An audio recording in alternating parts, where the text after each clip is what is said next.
Mr. Donald R and Nick Purpura's presentation this evening is entitled "A Constitution-Based Lawsuit Against Senate-Originated H.R. 3590. We the people all do our part in the fight to have our liberties restored, reduce the reach and size of government, protect our ability to acquire wealth by restoring free markets and fair taxation. We organize, we self-educate, we spread our views within our sphere of influence, which is growing, and we increasingly become more focused and sophisticated in knowing and understanding the importance of engaging and encouraging others to engage in our democratic system of government. Mr. Purpura and Mr. Laster are doing that in a big way. They're associated with the Jersey Shore Tea Party. With their dedication to the principles and values I just talked about, combined with the knowledge of the U.S. Constitution and our legal system, they have filed a suit against Obamacare, a We the People suit. Although they've identified 19 points of violation, only 19, in the U.S. Constitution, and violations and conflicts with existing laws, their suit is based on 15 violations of the U.S. Constitution, and this evening we'll hear about those 15 points. You guys are invited to partake in the discussion by first allowing the presenters to present the points, and then the audience will be encouraged to ask questions. Always happens, even if we don't encourage it to happen. The presentation is expected to take about 2 hours, and at the conclusion, we'll let you know about the upcoming events, which I kind of already did, and we'll conclude with coffee and snack. So before I bring them up, let me tell you a little bit about their background. Nick Purpura was formerly General Partner and Managing Director of Bear Stearns Company, publisher of the Staten Island Eagle newspaper, and he currently holds the position of chaplain for AMVETS Post 103.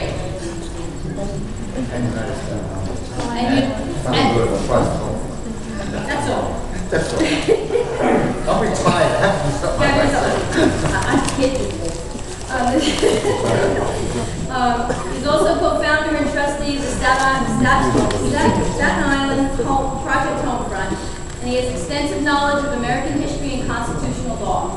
Finally, he has a commitment to see full return of our constitutional republic. Don Laster Jr., professionally, Don has been a software engineer, but his passion has always been with the U.S. Constitution. Mr. Laster was captured by the fascination with our Constitution, and since then he has studied and written about in high school, and since then he has studied and written about it and its application. To his great credit, he has read every page, that's painful, of H.R. 3590 and the companion bill that was supposed to fix all the flaws. These two men have combined their passions and their talents to do their part in the restoration of our liberties and our way of life. We are eternally grateful for all their work. With that, please give, but with that, please give Nick a Donald.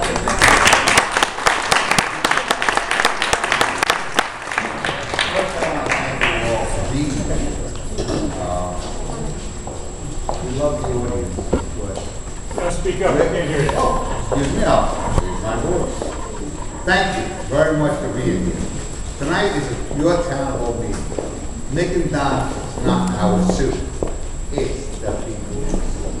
It's your suit.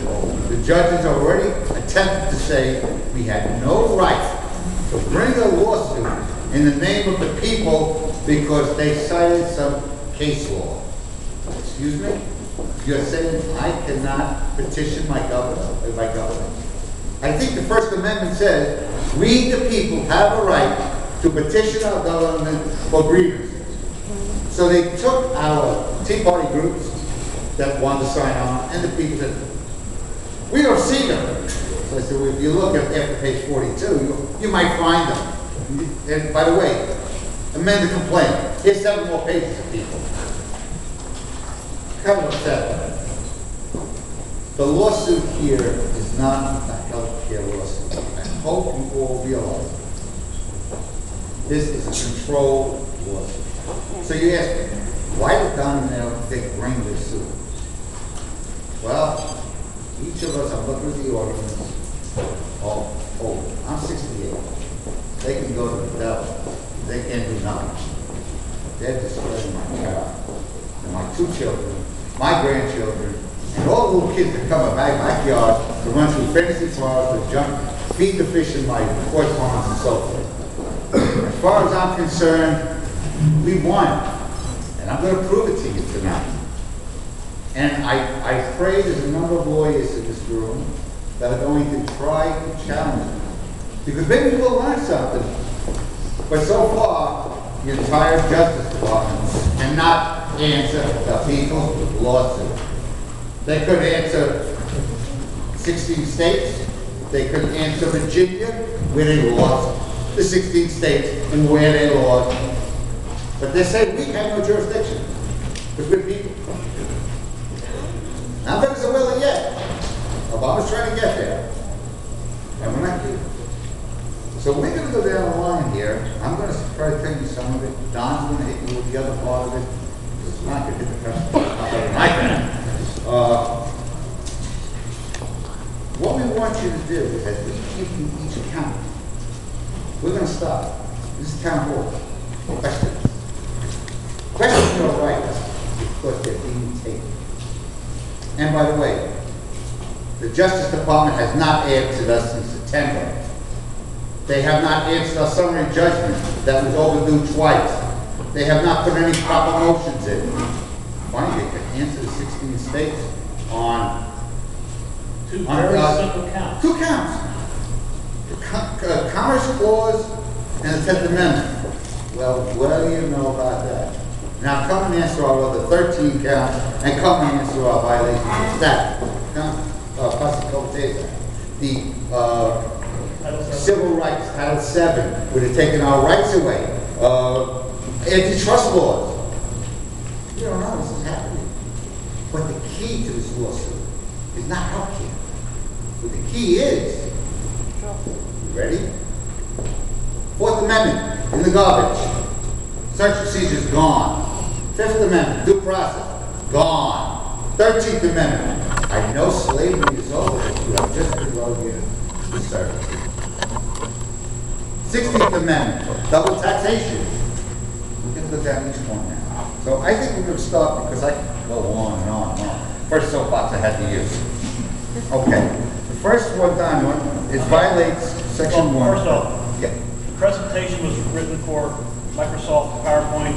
Unfortunately, I use Linux and OpenOffice doesn't quite handle them correctly, so some of the slides have a couple problems. This is a presentation that was done for us, so please forgive me when a couple things don't quite fit right. Oh, and there's one other thing. We're going to give you a quick rundown on how your rights are being, how they're going to disappear. Now, you'll want to read the suit yourself. It makes it a little difficult, but I'm going to make it very easy for you. I want you all to write this down, examiner.com. We're fortunate enough to have Terry Huber here, who writes every single count is broken down in a story to show the violation. Terry also writes for Conservapedia. If you log on to Conservapedia and you look at Terry's name and you go to the little box and go on to Purpura v. Sebelius, every story is listed. Be shocked. What we're going to show you, we're going to be brief.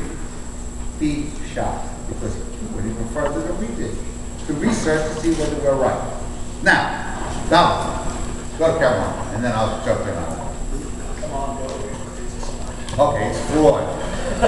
Okay. This bill was brought by your congressmen and your senators fraudulently. What I call it is fraudulent intent and conveyance of a legislative act. You say fraud? How could the Congress commit fraud? Well, this is Don's going to take over. But what they did, this bill, I want you to go with this because I get too excited. Because I have it before, so I'm really enjoying it. They can't answer. This is how revenue bills are supposed to be done. The House of Representatives writes them. That's not what happened. The bill's a revenue-raising bill. It's loaded with taxes. Take your pick. Excise tax, fines, fees. It's revenue. It originated in the Senate as this bill.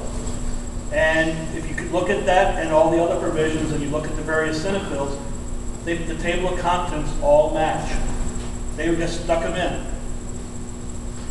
What they did was they took a 6-page bill that Charlie Rangel wrote and sponsored for veterans, stripped everything out, and then stuck this what they call HR 3590 in. It's like, imagine, and I've got a couple of different variations. You've got two authors writing a book titled The History of Tea Parties. That would be the title HR 3590. The subtitle on the first one is The History of High Society and High Society Women's Tea Parties. And the other one is The History of the Grassroots Movement. What they did was they took out the pages of the first one, stuck in the pages of the second. Well, we're going to change the subtitle. So they changed the subtitle. And they presented that as the other book. Same thing here. It's fraud. In other words, they needed a numerical designation.